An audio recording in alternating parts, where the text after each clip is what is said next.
warahmatullahi wabarakatuh. Selamat pagi putra-putri kelas 5 SD IPB Cendekia. Bagaimana kabarnya hari ini? Semoga Allah masih memberikan perlindungan, kesehatan, dan nikmat iman dan Islam kepada kita semua ya anak-anak. Alhamdulillah kita bertemu kembali dalam pelajaran mentoring bersama dengan Bu Guru.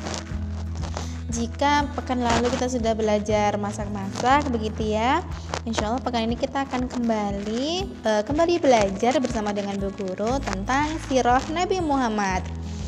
Sirah yang terakhir kita belajar tentang masa di mana Nabi Muhammad SAW hijrah ke Madinah. Sekarang kita melanjutkan lagi ya, bagaimana perjalanan hidup Rasulullah setelah hijrah ke Madinah. Check it out. Tak lama setelah Rasulullah SAW menetap di Madinah, mulailah timbul peperangan antara kaum muslimin dengan kaum kafir Quraisy. Oleh sejarawan, peperangan yang diikuti langsung oleh Nabi diistilahkan dengan Ghazwah. Sedangkan yang tidak disertai Nabi diistilahkan dengan Sariyah. Sedang dalam hidup Nabi terjadi 26 kali Ghazwah dan 38 kali Sariyah. Nah, kali ini kita akan membahas tentang perang yang sangat terkenal, perang yang sangat besar, bernama Perang Badar. Perang Badar Raya terjadi pada tanggal 17 Ramadan tahun kedua Hijriah. Perang ini bermula dari kesalahpahaman kafilah dagang kaum musyrikin Mekah. Mereka sedang kembali dari Syam menuju ke Mekah. Rasulullah memerintahkan sejumlah sahabatnya untuk mengamati kafilah Quraisy yang sedang lewat di wilayah Madinah tanpa bermaksud untuk berperang. Begitu melihat rombongan orang Madinah, Abu Sufyan, pemimpin kafilah kaum kafir Quraisy, mengutus anak buahnya untuk segera minta bantuan ke Mekah. Segeralah pula datang sepasukan dari Mekah dengan kekuatan 1.000 orang tentara, 600 orang diantaranya berkuda, yang merangkap sebagai kompi perbekalan atau logistik, dan 300 orang tentara lainnya sebagai tentara cadangan yang merangkap sebagai regu musik. Di samping itu mereka juga membawa 700 ekor unta. Regu musiknya sepanjang jalan menggemakan lagu-lagu perang, terutama yang berisikan ejekan terhadap Nabi SAW dan kaum muslimin. Sedangkan kompi patroli yang dikerahkan Nabi berkekuatan 313 prajurit dengan 70 ekor onta dan tidak lebih dari 3 ekor kuda. Mereka kebanyakan terdiri dari penduduk asli Madinah. Mereka mengendarai tunggangan yang ada saat itu secara bergantian.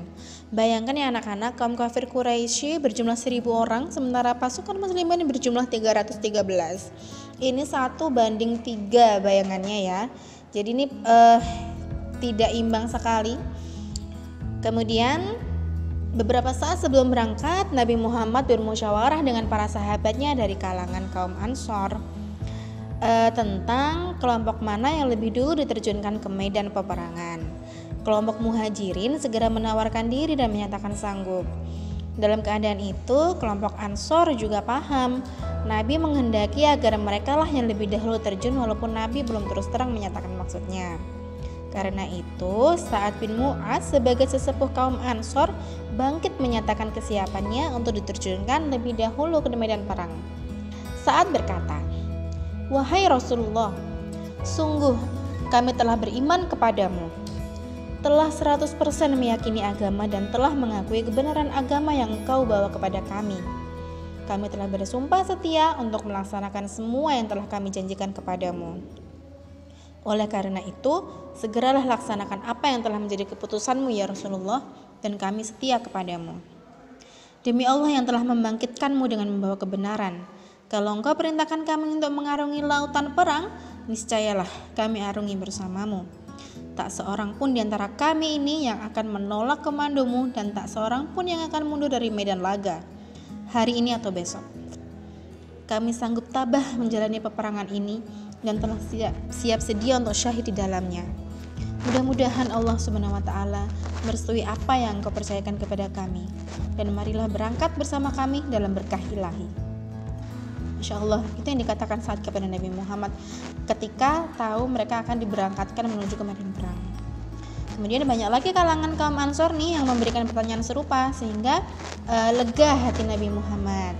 Selesai rapat, Nabi bersabda, "Berangkatlah kamu bersama inayah Allah dan berbesar hatilah agar Allah telah menggariskan dua pilihan, menang atau kalah." Kemudian Nabi SAW berangkat dengan pasukannya untuk segera menduduki sebuah telaga kecil yang ada di Gunung Badar itu. Setiba di sana, berkatalah Habab bin Munzir, "Ya Rasulullah, tempat atau daerah ini telah dianugerahkan oleh Allah kepadamu." Maksudnya telah diduduki lebih dahulu ya. "Dan janganlah engkau maju atau mundur dari tempat ini. Apapun yang terjadi, baik pasukan kita maju atau mundur, atau terjadi kejar mengejar, namun kita harus bertahan di daerah ini." Rasulullah kemudian menjawab, "Memang begitulah seharusnya." Nah, sampai di sini dulu cerita perang Badar. Ini masih masa awal-awal mau perang ya anak-anak, belum sampai masa klimaks, belum sampai bertemu dengan musuh. Insya Allah kita belajar lagi sirah ini, memperdalam sirahnya lagi pekan depan ya insya Allah. Kemudian sampai di sini dulu pertemuan kita. Insya Allah hari ini tidak ada tugas dulu. Yang penting kalian menyimak sirah ini tadi. See you next week. Tetap patuhi protokol kesehatan, tetap makan makanan yang sehat dan berolahraga secara rutin ya anak-anak. Keep healthy. Wassalamualaikum warahmatullahi wabarakatuh.